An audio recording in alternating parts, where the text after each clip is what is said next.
লড়াই করছে এবং এই লড়াইয়ের ছাত্র জনতার যে আন্দোলন, সেই আন্দোলনের 24-এ বাংলাদেশের মানুষের যে বিজয়, এই বিজয়কে আমরা দেখছি এক শ্রেণীর বুদ্ধিজীবী এবং সরকারে যারা আছেন তাদের ডাইনে এবং বামে আওয়ামী লীগের এবং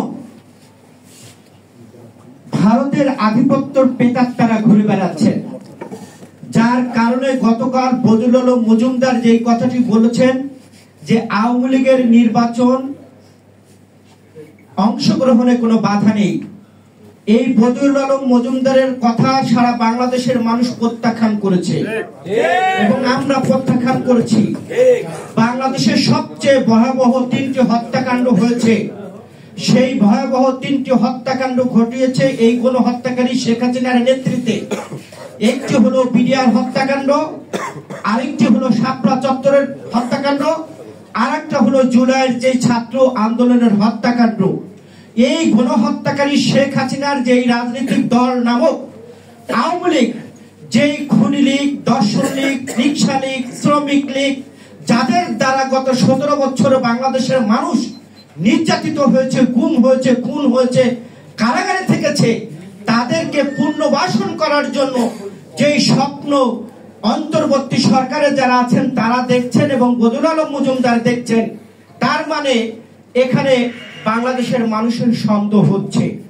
আমরা ইতিমধ্যে দেখলাম যে আমাদের বিশ্ব ইজতেমা, যে পবিত্র স্থান যেখানে সকল মুসলমানরা সেখানে আমরা যাই, কিন্তু এই আওয়ামী লীগ ছাত্র লীগ নামে সেখানে যে অরাজকতা করে অনেক মানুষকে হত্যা করেছে, এই দায়ভার আমি মনে করি এই বদিউল আলম মজুমদাররা এড়াতে পারেন না।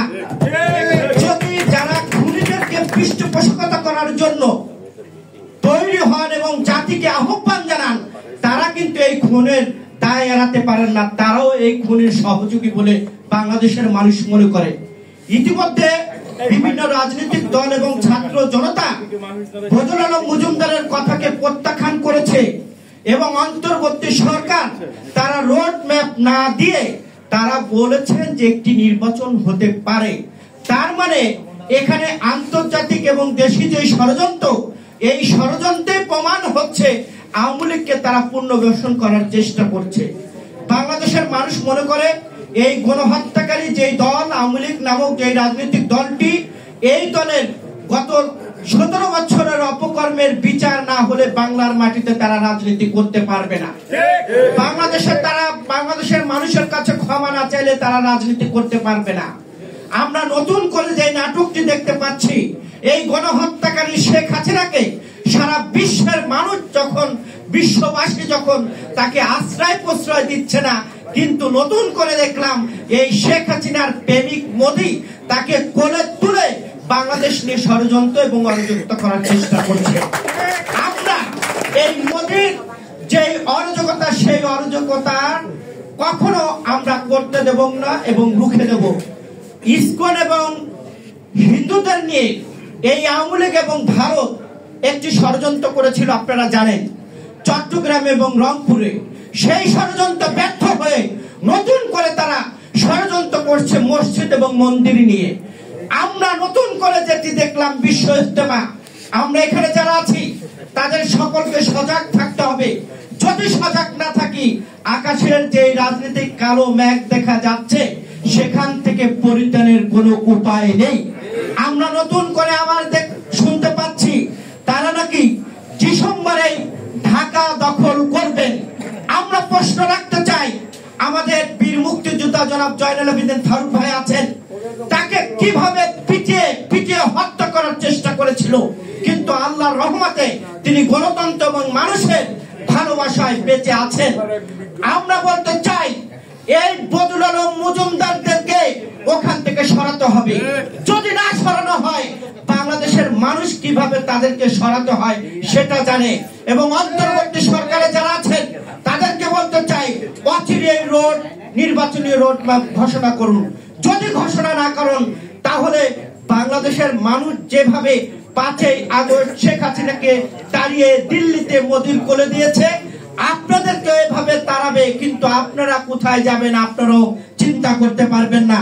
আমি যে কথাটি বলে শেষ করতে চাই, বাংলাদেশের শেখ হাসিনা পতন হয়েছে, কিন্তু শেখ হাসিনার প্রেতাত্মাদের পতন হয়নি। প্রশাসনের সকল জায়গায় শেখ হাসিনার প্রেতাত্মারা আছে, মিডিয়াতে আছে, সকল জায়গায় আছে। আমার কাছে দুঃখ হয়, ভারতের মিডিয়ারা বাংলাদেশ নিয়ে অপপ্রচার করছে, কিন্তু বাংলাদেশের হলুদ মিডিয়ারা তারা বলার সাহস পাচ্ছেন না।